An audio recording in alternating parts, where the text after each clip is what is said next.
श्री गुरु सत्ताय नमः। सभी को प्रणाम। धृतराष्ट्र उवाच धर्मक्षेत्रे कुरुक्षेत्रे समवेतायुत्सवः मामकः पांडवाश्चैव किम कुर्वत संजय।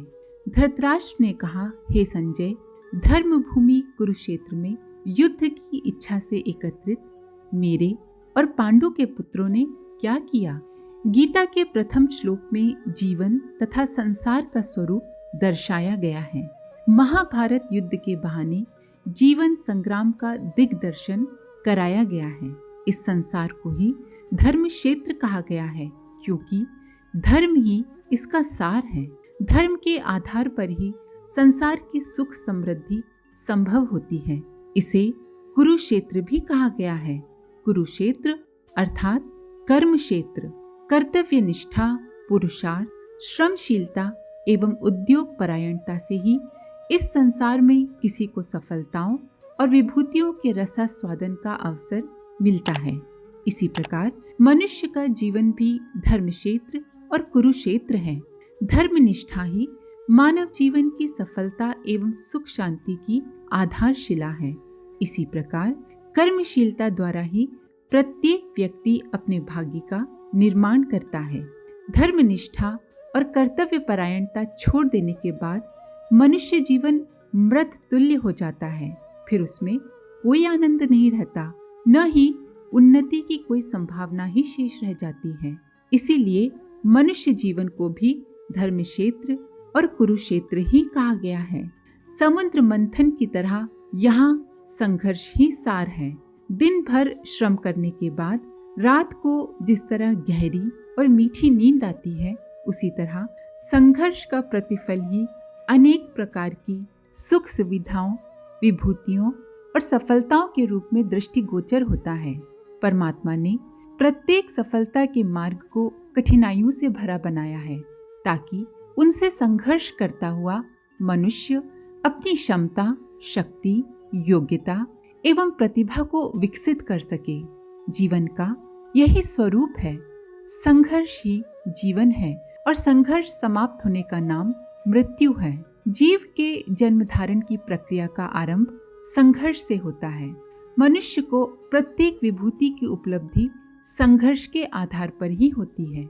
ये जीवन का संसार सत और तम के सम्मिश्रण से बना है। इन दोनों के ही मिलन से रज बनता है।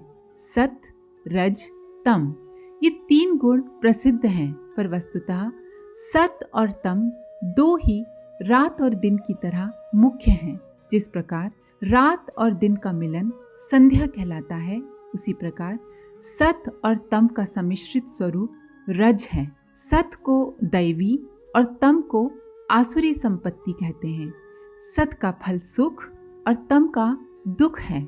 सत को पुण्य प्रकाश एवं तप को पाप अज्ञान का अंधकार कहते हैं। इन दोनों वृत्तियों का संघर्ष इस जीवन या संसार में निरंतर होता रहता है। जब सत जीतता है तब प्रकाश एवं सुख बढ़ता है, और जब तम की वृद्धि होती है तो नाना प्रकार के शोक संताप उठ खड़े होते हैं। देवता और असुरों का ये सनातन संघर्ष सृष्टि के आदि से चला आता है। असुर अवसर पाते ही तेजी से पनपते हैं और देव तत्वों के ऊपर अधिकार जमा लेते हैं। इस स्थिति में संसार के दुख बढ़ते हैं। अतएव स्वाभाविक स्थिति लाने के लिए असुर तत्वों का दमन करना पड़ता है। महाभारत का ऐतिहासिक महत्व भी है, पर गीता में जीवन संघर्ष की समस्या के रूप में ही उसको माध्यम बनाकर एक शाश्वत समस्या को सुलझाया गया है। हमारे अंतःकरण के भीतर जो दैवी और आसुरी शक्तियों का संघर्ष निरंतर चलता रहता है, उसमें विजय प्राप्त करके आत्मा किस प्रकार अपने लक्ष्य को प्राप्त करे, इस समस्या का समाधान प्रस्तुत किया गया है। मनुष्य जीवन धर्म क्षेत्र है, क्योंकि वो धर्म के लिए है। मनुष्य जीवन कुरुक्षेत्र भी है, क्योंकि वो कर्म के लिए है। इससे ये दोनों पक्ष एक दूसरे से विपरीत दिशा में चलने वाले, विपरीत स्वभाव के होने के कारण परस्पर लड़ते भी रहते हैं। इस लड़ाई में यदि आसुरी शक्तियों की विजय होती है तो जीव को नारकीय दुख दुर्भाग्य की यंत्रणाएं सहनी पड़ती हैं, और यदि दैवी शक्तियां जीतती हैं तो सुख सौभाग्य का सूर्योदय होता है। गीता के प्रथम श्लोक में जीवन की इसी पृष्ठभूमि का दिग्दर्शन कराया गया है। संजय विवेकवान हैं, जबकि धृतराष्ट्र अपने पुत्रों की आसक्ति से अंधे हो गए हैं।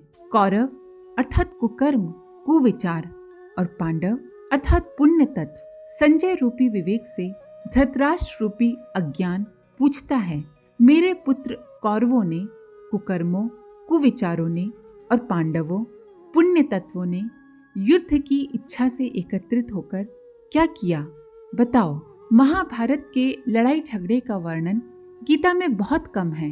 प्रथम अध्याय में सेनाओं के एकत्रित होने, शूरवीरों का नाम गिनाने, दुर्योधन द्वारा सेना का निरीक्षण करने जैसी छोटी बातों का थोड़ा सा वर्णन है। बाकी तो पूरे 18 अध्यायों में समग्र अध्यात्म का वर्णन है। इससे स्पष्ट है कि गीताकार का मूल प्रयोजन गीता के माध्यम से मानव जीवन की आंतरिक उलझनों को सुलझाना ही है।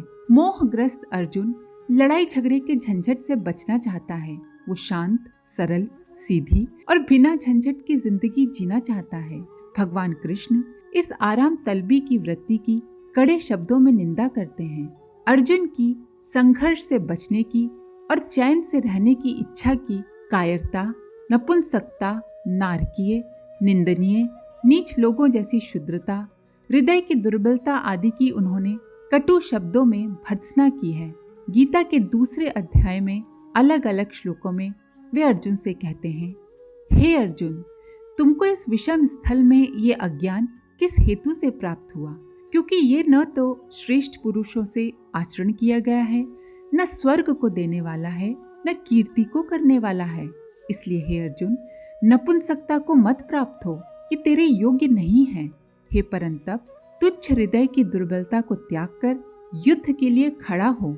हे अर्जुन, तो शोक न करने योग्यों के लिए शोक करता है और पंडितों के से वचनों को कहता है, परंतु पंडित जन जिनके प्राण चले गए हैं उनके लिए और जिनके प्राण नहीं गए हैं उनके लिए भी शोक नहीं करते हैं। और अपने धर्म को देखकर भी तू भय करने के योग्य नहीं है, क्योंकि धर्म युक्त युद्ध से बढ़कर दूसरा कोई कल्याणकारक कर्तव्य क्षत्रिय के लिए नहीं है। और हे पार्थ, अपने आप प्राप्त हुए और खुले हुए स्वर्ग के द्वार रूप इस प्रकार के युद्ध को भाग्यवान क्षत्रिय लोग ही पाते हैं। और यदि तू इस धर्मयुक्त संग्राम को नहीं करेगा तो स्वधर्म और कीर्ति को खोकर पाप को प्राप्त होगा और सब लोग तेरी बहुत काल तक रहने वाली अपकीर्ति का भी कथन करेंगे। और वो अपकीर्ति माननीय पुरुषों के लिए मरण से भी अधिक बुरी होती है। और जिनका तू बहुत माननीय होकर भी अब तुच्छता को प्राप्त होगा, वे महारथी लोग तुझे भय के कारण युद्ध से भागा हुआ मानेंगे। और तेरे बैरी लोग तेरी सामर्थ्य की निंदा करते हुए बहुत से न कहने योग्य वचनों को कहेंगे।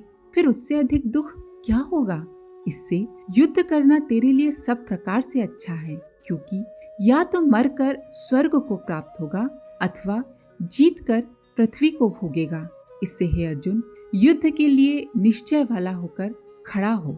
यदि तुझे स्वर्ग तथा राज्य की इच्छा न हो तो भी सुख दुख, लाभ हानि और जय पराजय को समान समझकर इसके उपरांत युद्ध के लिए तैयार हो।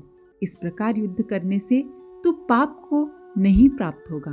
भगवान ने अर्जुन को ये जो कठोर वचन कहे, ये उन सब लोगों के लिए है जो जीवन संग्राम से डरते हैं, झंझटों से बचना चाहते हैं और ये सोचते हैं कि किसी प्रकार चैन से दिन कटता जाए, गुजर होती चली जाए।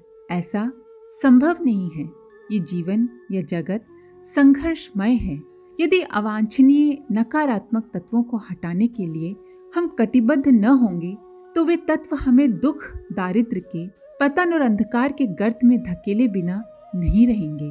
याद रखिए, बिना संघर्ष के न भौतिक उन्नति होती है और न ही आत्मिक उन्नति। इसलिए अच्छा ये है कि हम आगे बढ़कर अपने चारों ओर फैले हुए आसुरी तत्वों से संघर्ष करने में जुट जाएं। उसमें अपनी प्रतिभा का विकास, सफलता की संभावना, आत्मसंतोष, यश आदि सभी कुछ है।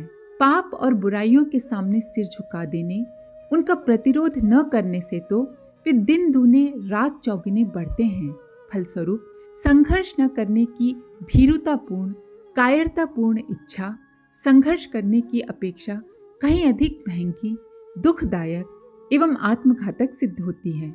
संघर्ष से बचने की अपेक्षा जब संघर्ष में पड़ना ही लाभदायक है तो उसी को क्यों न अपनाया जाए। प्रत्येक विवेकशील व्यक्ति इसी निष्कर्ष पर पहुंचता है। अर्जुन भी अंत में गीता ज्ञान के आधार पर इसी निष्कर्ष पर जा पहुंचा।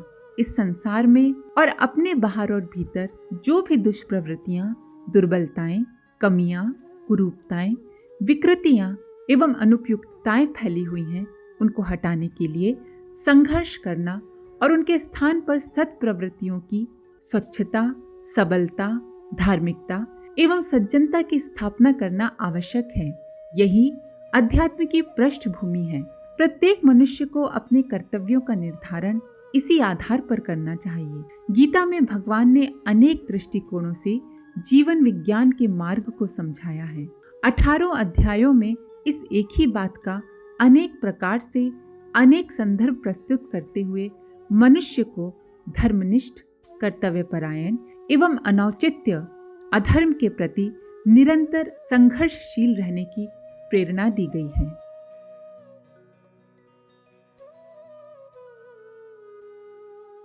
हमारे YouTube चैनल को सब्सक्राइब करें और बेल आइकन को दबाकर ऑल पर क्लिक करें ताकि आने वाले सभी वीडियोस की नोटिफिकेशन आपको मिलती रहे।